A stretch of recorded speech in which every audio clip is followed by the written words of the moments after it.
Bonjour à tous et bienvenue sur ce tuto Liferay qui est consacré à React. L'idée du tuto, ça va être de créer une app React qui va descendre la liste des blogs qui aura été créés sur un site Liferay. Ici, j'ai déjà cloné le repo que je vais mettre en lien dans la description où il y a toutes les commandes et les étapes pour faire ce workshop de votre côté. Donc sur la branche développe, on a simplement un Liferay Workspace. J'ai également initialisé le bundle et démarré Liferay dans lequel j'ai créé déjà 3 blogs. Donc la partie sur le site de base, la partie Content and Data et blog. Donc ici, on va simplement démarrer notre développement. Donc je vais utiliser la commande create react app et je vais créer mon application dans module. Le but à la fin, ça va être d'adapter cette app React pour pouvoir la déployer dans Liferay.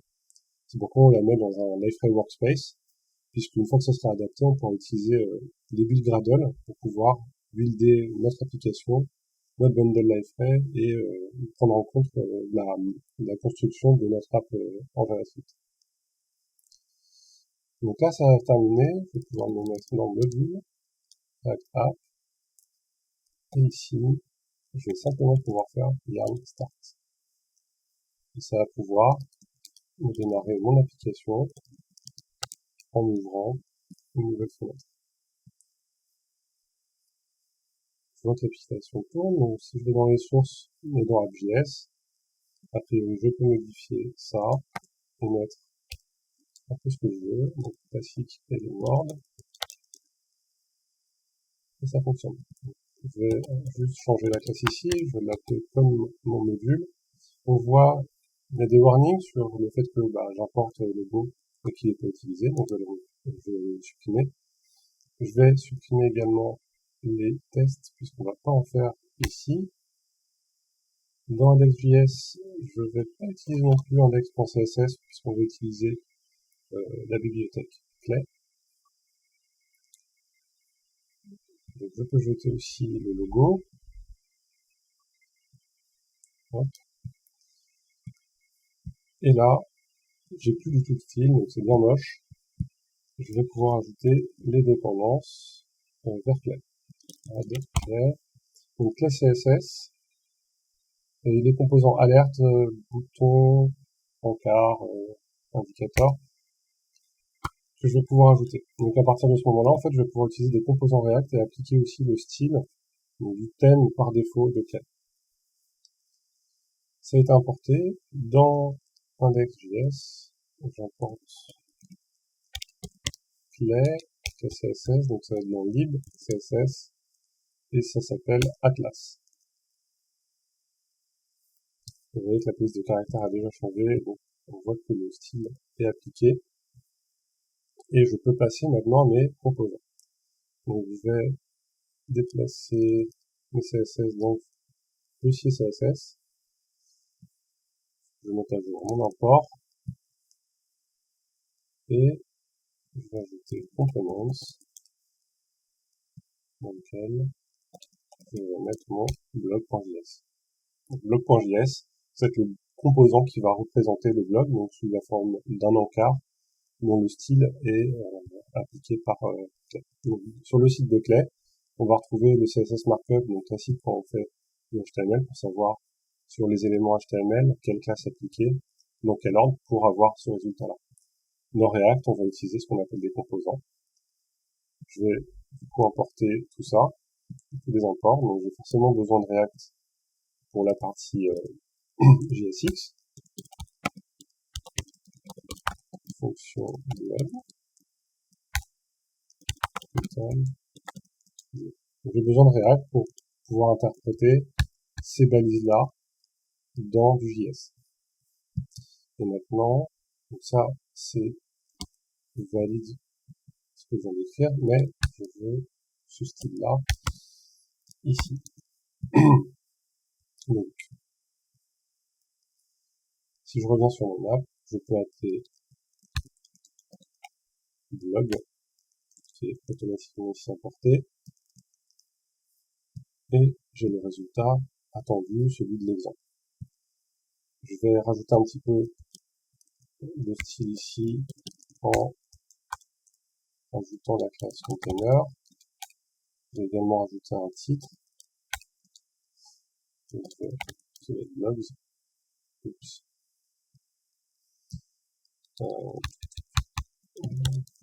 Class name égale center avec une thème de 4 sur lequel je peux mettre blog. Je peux répéter blog autant de fois que je le souhaite. Et l'idée, finalement, ça va être que je veux un autre composant qui va être blocklist, que je vais créer ici, qui sera appelé par app.js.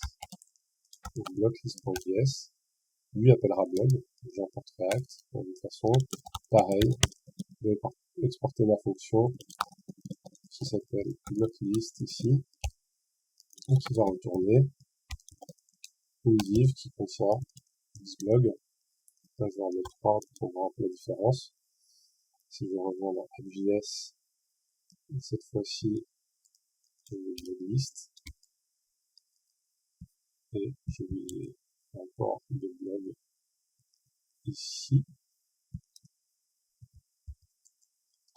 qui se trouve au même niveau. Et donc là, je peux encore dupliquer blog pour voir que ça prend bien l'existant. À partir de ce moment-là, je peux déjà imaginer vouloir récupérer la liste de blogs réels. Donc on va utiliser GraphQL pour récupérer les informations des blogs d'un site. Et je vais utiliser une extension qui s'appelle Altair, qui va pouvoir me permettre de tester ma requête GraphQL. Donc ici, je teste mon liveframe local sur /o, donc le contexte OSGI, /GraphQL. Je vais rajouter un header pour la partie authentification, donc header autorisation, basique, avec mes identifiants encodés en base64 ici. Donc je vais avoir pour moi test@liveframe.com .test. Ici j'ai une erreur parce que j'ai rien mis dans la query et il faut forcément que je rajoute quelque chose pour récupérer de la donnée. Donc, je vais simplement faire CTRL espace et je vais voir que j'ai des suggestions, donc c'est auto-documenté.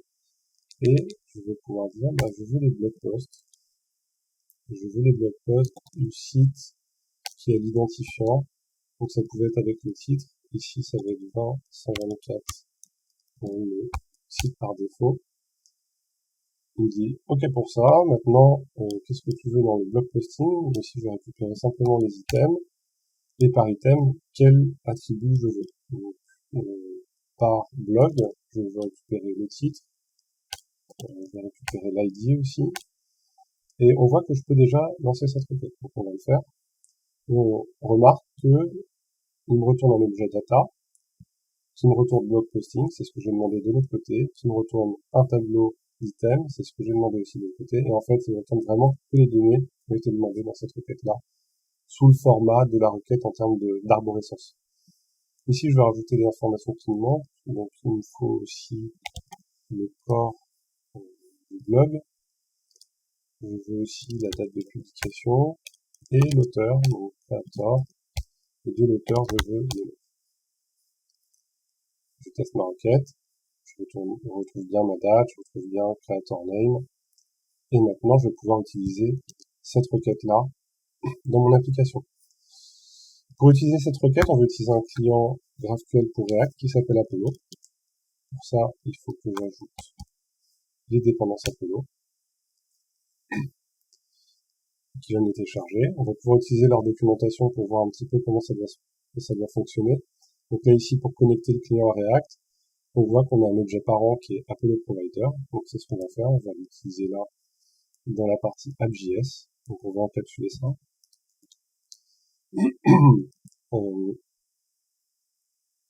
Client égale, et là on va devoir mettre un client, on va le créer dans une autre fonction. Ici l'export, je vais le repositionner parce que je préfère en préfixe de fonction pour être sûr qu'on n'a rien oublié. On va au niveau de mon appli. Et là, je vais mettre function create Apollo client qui va retourner au nouveau client Apollo. Donc, non. qui va retourner un nouveau client Apollo que je vais importer. Import Apollo client depuis Apollo Boost. Donc là, return new Apollo client. Ici, je peux appeler la fonction.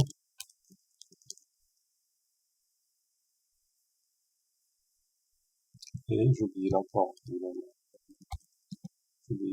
Apollo Provider qui se trouve dans Apollo, non, Apollo, tous, ouais. Donc là, ça compile, il a bien reçu un client, mais j'ai pas d'information. Donc là, je risque pas de récupérer quoi que ce soit comme données. Pour mon client, je vais utiliser une autre dépendance. Je vais utiliser .env qui va me permettre de stocker des variables d'environnement dans un fichier de mon application. Je vais créer à la racine .env.local et je vais rajouter des variables. Dans le repo, j'ai mis des variables par défaut pour la configuration locale. Je vais devoir redémarrer l'appli pour être sûr de prendre ces variables d'environnement en compte. Et dans AppJS, je vais importer .env .env/config. Ce qui me permet d'accéder aux variables ici.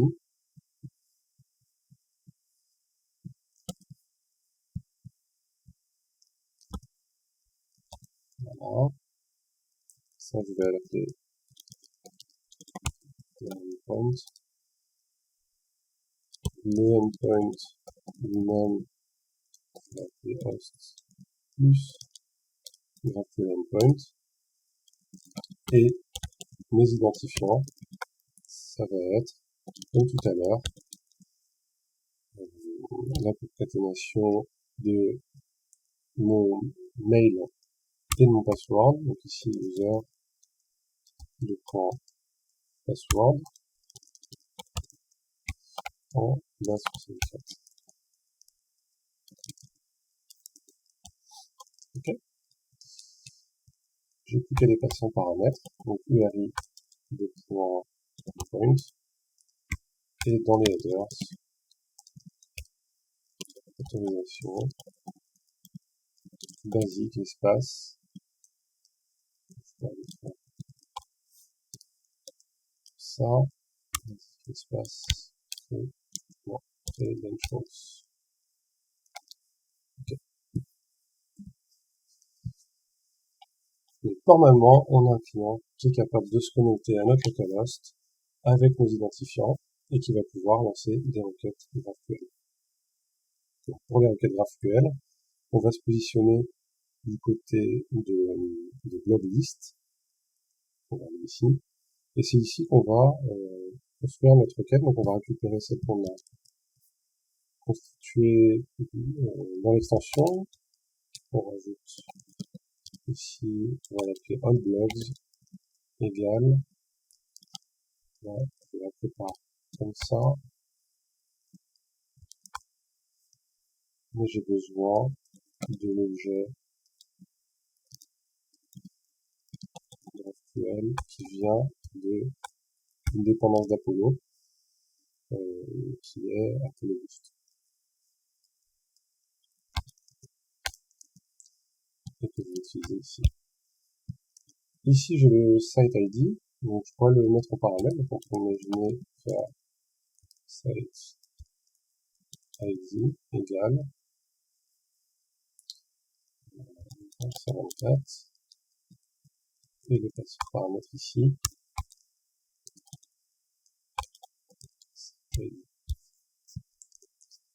Maintenant, cette requête-là, je vais devoir l'utiliser dans BlogList. Dans BlogList, maintenant, je vais pouvoir que j'importe un hook de Apollo pour utiliser Apollo, donc le query, qui provient c'est Apollo, React et use query, on va l'utiliser ici, et on va simplement lui passer all blogs. Et là, ça va me lancer la requête. Maintenant, il faut que je récupère les informations de ce hook là, donc il va me renvoyer 3 variables qui m'intéressent. Le loading, ça veut dire que je suis en train de lancer la requête, error, au cas où la requête a échoué, et data pour ensuite utiliser les données qui se retournent. Donc ici, je dis en cas de loading, je retourne simplement loading, comme ça, vérifie que ça marche. Je vérifie que ça marche, donc ici, ça m'a bien loading. Pareil pour erreur, donc si je suis en erreur, error. Donc là, je ne suis pas en erreur, on peut vérifier le cas. Simplement, on va enlever le header. Et donc là, on est bien en erreur. On mettra ça en forme un peu après. Donc là, on peut juste manipuler la donnée. Donc, on va faire une nouvelle variable constante et on utilise l'objet data avec la même arborescence, donc block postings.items.map. Et dans cette map là, je vais transformer la donnée qui me sera renvoyée de la requête en un composant blob. Donc ici, je vais préciser que je veux l'ID, le titre, le corps du blog, la date de publication et l'auteur. Ici, ça crée un blog. Et ici, je vais retourner simplement. Alors, je vais mettre une div parent parce que je veux que ça soit dans une div row, results. Et là, j'ai 3 blogs. Mais j'ai 3 blogs parce que j'ai 3 blogs, j'ai 3 fois les mêmes. J'en ai 3 parce que c'est ceux que j'ai créés dans le site, mais 3 fois les mêmes parce que je n'ai pas passé du tout de données à blog. Donc ici, ce que je vais faire, c'est dire title égale headline, body égale article body, date published, date simplement égale date published, et author égale creator.name, on va récupérer juste le nom de l'auteur. Comme ceci. Maintenant, il faut dire côté du composant blog de récupérer ses propriétés. Ici, on passe simplement props à la fonction, ça, et on va les ajouter dans les variables. Donc ici, on va dire title égale props.title. Ok. Et on va appliquer ça pour les autres variables. Auteur, body,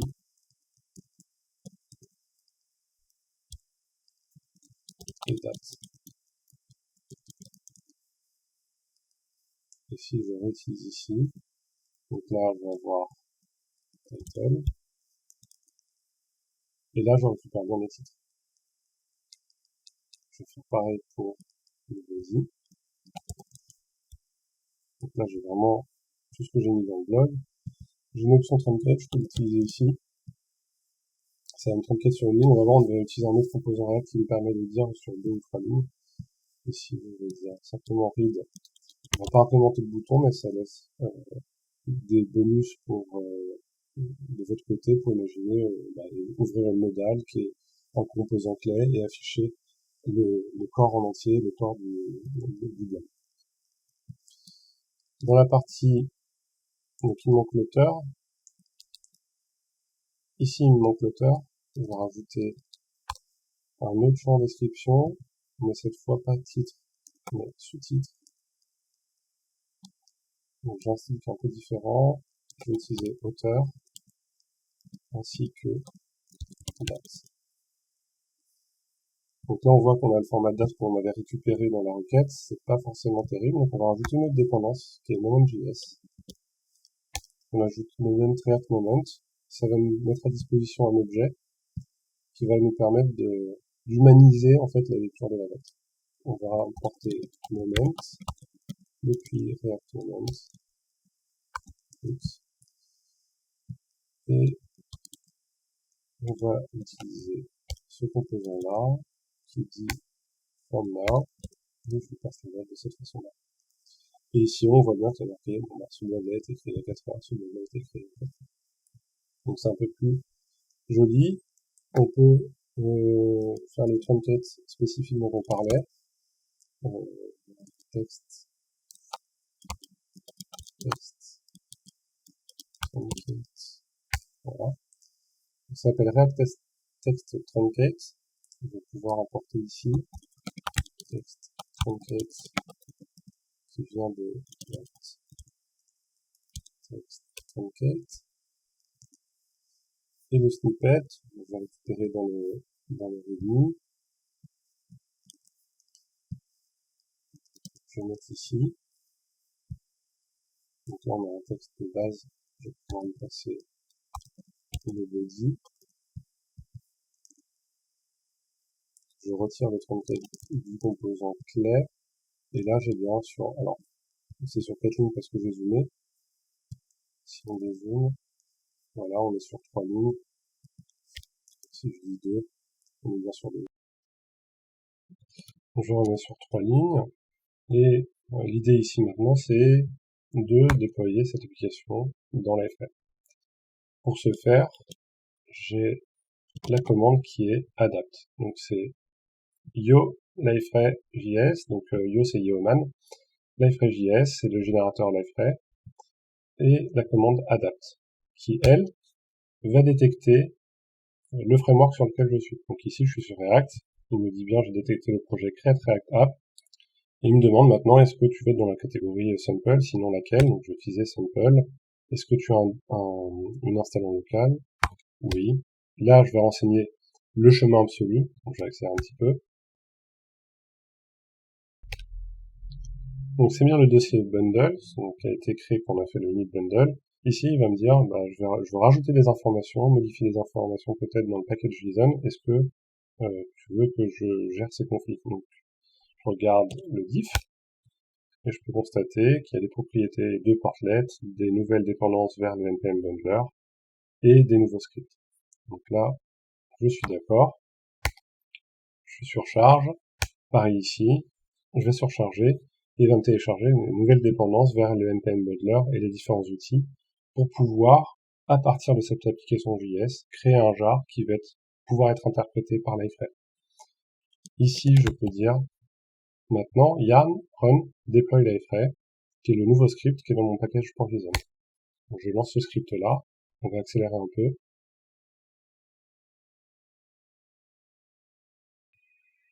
Le build est terminé. Je peux aller regarder les logs pour savoir si mon application a bien démarré. Donc ici, je vois bien qu'elle a démarré. Si je retourne sur le Liferay, je vais retrouver mon application dans la partie sample. J'ai bien ma React App et je retrouve bien la liste de mes blogs. Donc, je rezoome un petit peu ici, voilà, pour les avoir les uns dessous des autres. Vous voyez, c'était hyper simple. Je suis parti de mon Create React App. J'ai pas du tout rajouté de Java à quelque endroit que ce soit. Et j'ai simplement utilisé les outils, le toolkit de Liferay pour les applications JS pour adapter mon application. Des petites étapes en plus qu'on pourrait faire, c'est de dire, je ne veux pas utiliser l'authentification basique dans ce cas-là. Si je dois déployer dans Liferay, je vais vouloir utiliser la session, par exemple. Ce qui voudra dire aussi que quand je vais me déconnecter, je ne pourrai plus accéder à la liste des blogs. Donc on va tester ça. On va se mettre au niveau de app.js, puisque c'est ici qu'on avait notre fonction de création de client. Et là, on va la conditionner. On va la conditionner par rapport à quoi? Bah, par rapport à l'environnement dans lequel on est. Donc ici, on va avoir ce paramètre-là de base qui est le node env et qui va pouvoir me dire sur quel environnement je suis. Donc ici, je vais vouloir lui dire seulement, on va faire ça si je suis dans l'environnement de développement. Le prédicat ici, c'est que l'environnement du coup de production, ça va être notre liveframe. Et ici, je vais retourner à un nouveau client. D'accord. Je retourne sur mon application pour pouvoir tester. Donc, en environnement de développement, je suis dans ce cas-là, ça marche bien. Dans l'environnement de production, de quoi j'ai besoin? Alors le endpoint, je vais le redéfinir comme une variable que je vais modifier selon l'environnement. Donc ici, ça va être le host plus le endpoint GraphQL. Dans le cas où je suis dans l'iframe et que je veux utiliser la session d'utilisateur pour m'authentifier, je n'ai besoin que du endpoint GraphQL avec, donc là je vais remettre plutôt comme ça, pour concaténer GraphQL endpoint, j'ai besoin du token CSRF pour pouvoir valider ma requête. Donc ici, j'ai ce paramètre de sécurité, et sa valeur, je peux le récupérer de l'objet l'iframe, donc un objet JS qui est présent dans le portail, et qui me propose le hot token. Donc ici, je vais avoir une erreur, parce que je ne suis pas dans le contexte l'iframe. Donc il me dit que l'iframe n'est pas défini. Donc il y a une petite astuce pour ça, ça va être de créer une fonction l'iframe qui va retourner cet objet-là, mais en l'appelant de cette manière, c'est-à-dire de dire que sur la fenêtre, dans la fenêtre, j'ai un objet qui s'appelle l'iframe et je me le retourne. Sauf que là, il ne peut pas savoir que cet objet n'existe pas, donc au niveau de la compilation, pour lui, Windows existe, et par conséquent, il va compiler. Et ici, je vais utiliser ma fonction plutôt que l'objet directement. Maintenant, je veux passer l'URI, qui est le endpoint, et je rajoute une information ici qui va être same origin, mais ça va être, de mémoire, c'est la valeur qu'on aura par défaut, mais c'est juste pour mettre en exergue qu'on va utiliser vraiment la session d'utilisateur et qu'on est en fait sur le même domaine. Voilà, donc normalement on devrait pouvoir tester notre application. Ce qu'on va faire, c'est qu'on va rajouter un peu de style ici. Donc on avait la possibilité d'utiliser le clay loading indicator qu'on doit importer. On va importer ici clay loading indicator sur ce package-là du même nom. Voilà, et là vous voyez, quand je recharge, j'ai bien le petit spinner joli qui apparaît. Et pour l'erreur, je veux quelque chose aussi d'un peu plus explicite, puisqu'on a vu que tout à l'heure, si je retirais la partie autorisation, j'avais simplement ce message d'erreur là. Donc, je veux quelque chose d'un peu plus explicite, ce serait bien que j'ai aussi le message qui a été renvoyé au niveau de l'erreur. Donc je vais simplement mettre un petit snippet ici en blog list. Donc je vais retourner. Qu'est-ce que je fais je vais retourner ici. Une alerte, pareil. Clé. Alerte. Clé alerte. Et ici, je vais dire, je veux une alerte rouge avec un titre erreur. Je vais mettre une erreur générique et je vais mettre le message dans une balise code. Si je reteste ça, je vais commenter l'autorisation. On voit qu'on a quelque chose qui va nous permettre un petit peu de débugger si on a des problématiques lors de notre développement. Donc ici, j'ai bien un problème de sécurité. C'est bien parce que je vais pas passer l'autorisation. Là, je vais le remettre. Et l'idée maintenant, ça va être de redéployer cette application-là, mise à jour, avec le nouveau client qui utilise simplement le GraphQL endpoint et le token CSRF. Donc je vais refaire le deploy, on va accélérer un peu.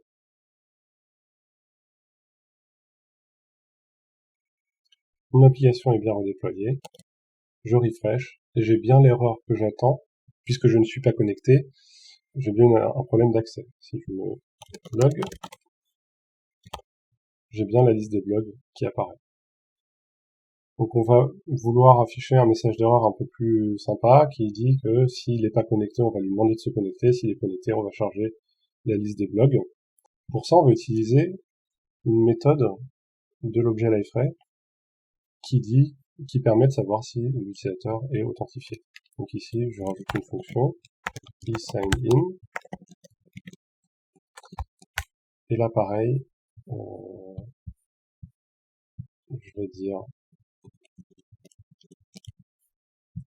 que si je suis en mode dev,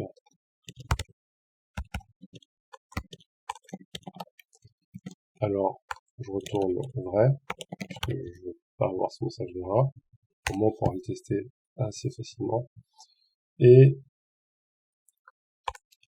dans Liferay, je veux retourner ce que me retourne l'objet Liferay, c'est-à-dire ThemeDisplay, c'est-à-dire ThemeDisplay eSignIn.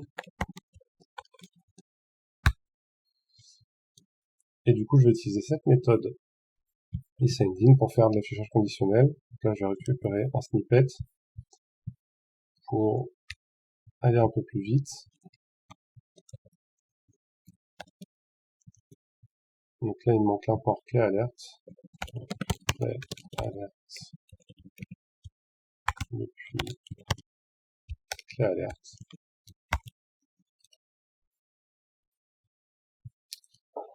Et ma condition, donc je suis entre des accolades. Donc là, je vais exécuter du code JS qui dit que si je suis bien sign in, alors j'affiche blogs et la liste des blogs. Sinon, donc dans une ternaire, je lui affiche un message d'alerte. Je vais changer ça en warning. Et je vais pouvoir le tester directement ici en mettant false. J'ai ce message-là. Donc, je vais remettre une valeur par défaut. Je vais pouvoir redéployer mon Liferay. Pareil, je vais accélérer.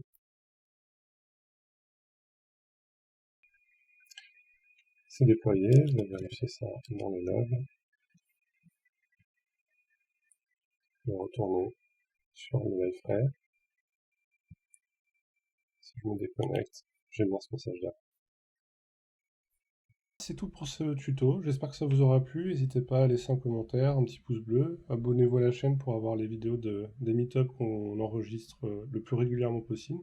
Merci à tous.